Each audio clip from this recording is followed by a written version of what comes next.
มาถึงปัจจุบันปี 2020 ท่านเอกพันธ์ พพิทักษ์ประธานสภาบริหารธนาคารร่วมพัฒนาซึ่งได้นำทีมผู้บริหารสุดใหม่และคณะที่ปรึกษาเข้ามาบริหารธนาคาร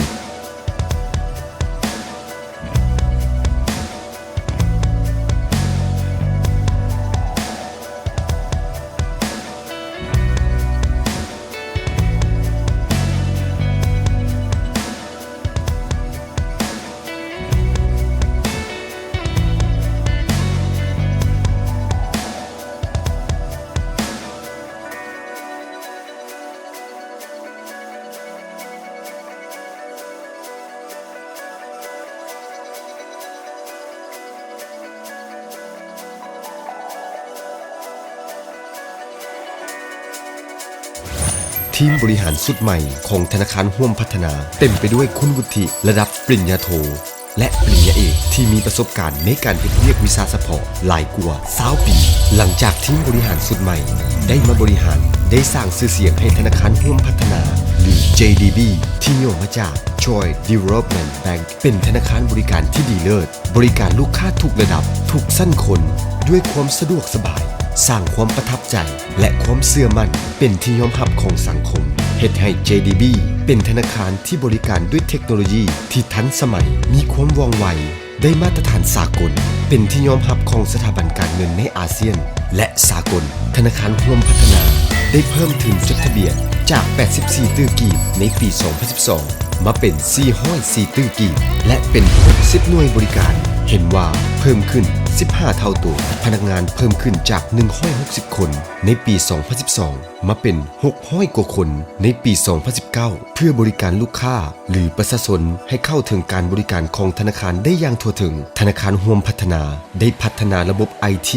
ให้เป็นระบบที่ทันสมัยขึ้นกว่าเก่านับแต่ปี 2014 เป็นต้นมาคือเปลี่ยนแปลงระบบธนาคารจากระบบ CoreWorks เปลี่ยนมานำใช้ระบบ Core Banking ใหม่คือระบบ Oracle FAQ ซึ่งเป็นระบบทันสมัยได้มาตรฐานสากลการปรับปรุงระบบฐานข้อมูลการพัฒนาอินเทอร์เน็ตแบงกิ้งและโมบายแบงกิ้งการพัฒนาระบบบัตร ATM ให้มีมาตรฐานสากลการเฮ็ดธุรกรรมทั้งด้านการเงินผ่านมือถือธนาคารร่วมพัฒนาหรือ JDB ได้มีการขยายตัวอย่างบ่หยุดยั้งได้เปลี่ยนแปลงรูปแบบการบริหารให้แทนเหมาะกับสภาพเศรษฐกิจสังคมของประเทศเฮาซึ่งได้เอาใจใส่เวียกงานการบริการให้เป็นที่ประทับใจและได้รับใบยั่งยืน ISO 9001:2015 สร้างความมั่นใจให้กับลูกค้าทุกระดับ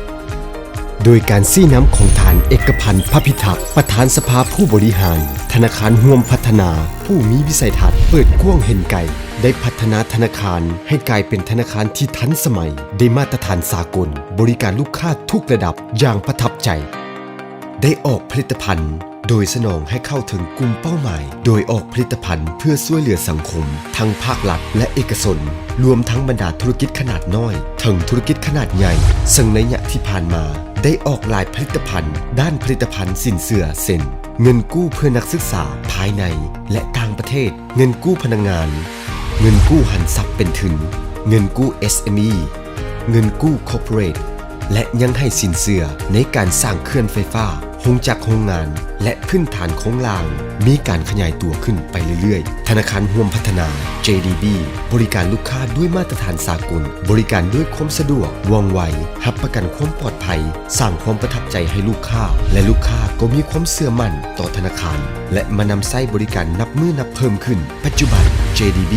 มีทรัพย์สินทั้งหมดเกือบ 5,000 ตื้อกีบและได้ปล่อยสินเชื่อเพื่อส่งเสริมธุรกิจขนาดใหญ่ขนาดกลางและขนาดน้อย 3,500 ตื้อกีบซึ่งเท่ากับ 70% เพื่อส่งเสริมการพัฒนาเศรษฐกิจสังคมซึ่งเพิ่มขึ้นอย่างกระโดดขั้นเมื่อเทียบในปี 2012 ธนาคาร JDB ได้มีการเติบใหญ่ขยายตัวอย่างว่องไวรอบด้านย้อนการพัฒนาดังกล่าวธนาคารร่วมพัฒนาจึงได้ถูกคัดเลือกจากสากลได้รับคันรางวัลโลกคำ The Golden Euro Award for Quality and Commercial Prestige อยู่ที่นครหลวงเบอร์ลินประเทศเยอรมันและคันรางวัล Best Commercial Bank Laos 2019 จาก Global Banking and Finance Award ที่ประเทศอังกฤษ ที่ยั่งยืนถึงการบริการที่มีคุณภาพ และมีชื่อเสียงที่ดี ซึ่งเป็นรางวัลที่ทรงเกียรติอยู่ในระดับสากลที่ให้สำหรับบรรดาบริษัท หรือว่าธนาคารที่มีการบริการที่มีคุณภาพ มีการเติบใหญ่มีชื่อเสียงทางด้านการค้านอกจากได้รับคันรางวัลจากสากลแล้ว JDB ก็ยังได้รับเหรียญไซส์แห่งงานสั้น3ของประธานประเทศแห่งสปป.ลาวตื่มอีกภายใต้การชี้นำอย่างใกล้ชิดจากภาครัฐก็คือธนาคารแห่งสปป.ลาวเฮ็ดให้ธนาคารร่วมพัฒนาได้รับความเชื่อมั่นจากสังคมในทั่วประเทศและการตัดสินใจสูงของคณะผู้บริหารที่กล้าลงทุนใส่การพัฒนาให้กลายเป็นธนาคารที่ทันสมัยทุ่มเททุกเหือแหงและสติปัญญาพัฒนาธนาคาร JDB ให้มีการเติบใหญ่ขยายตัวและบริการลูกค้าด้วยมาตรฐานสากลธนาคารร่วมพัฒนาขอแสดงความขอบใจมายังการนำภาครัฐและสังคมที่เห็นให้ธนาคารได้รับความเชื่อมั่นจากสังคมธนาคารร่วมพัฒนามีความภาคภูมิใจที่ได้มีโอกาสได้รับใช้สังคมได้รับการสนับสนุนจากสังคมและเป็นกำลังใจให้ตลอดมาต่อไปธนาคารร่วมพัฒนาของพวกเขาจะปรับปรุงตัวเองให้ดีกว่าเก่าขอแสดงความขอบใจทุกภาคส่วนที่ให้คำตำหนิติชมและให้การสนับสนุนธนาคารร่วมพัฒนาตลอดมา